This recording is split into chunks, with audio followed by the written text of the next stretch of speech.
My name is Paula Goldstein. I'm a creative director and editor. I fell into fashion pretty young, having been kicked out of art school, and I started working at Dazed and Confused magazine as an assistant at 19, then going on to Purple magazine to help them take their kind of world online.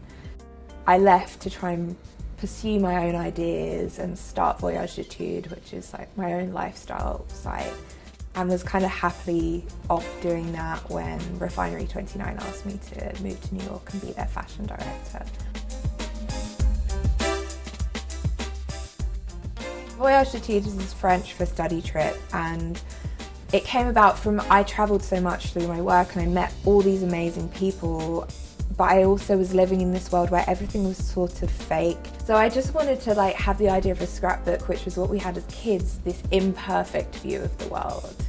And so Voyage D'etudes just became a place to share stories, but stories about learning about yourself, where the study trip element came in. The Global Girl Gang started as a bit of a joke in the fact of all my friends seemed to somehow keep bumping into each other, even though they weren't really connected in any way from cities all over the world, and somehow they would magically become friends. It's scary to travel as a woman on your own, but if you have a global girl gang, you can connect them to a trusted friend, far away, who will guide them through. I guess one is that I'm going to have a baby, so that's a change. I'm also working on a couple of documentary projects. It's been interesting moving to the West Coast to kind of be able to tell stories in a slightly different way and tell stories through moving image, not just still image. So that's a huge new experience.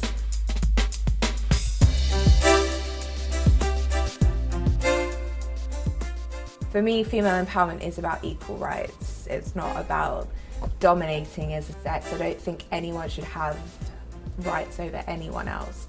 It's a slightly scary time in terms of what's happening politically in the world, but it's also a really exciting time because I think our generation is actually starting to get organised and energised for the first time ever. I would say my grandmother probably inspired me to be the woman I am today. She was kind of a crazy person. She always marched the beat of her own drum.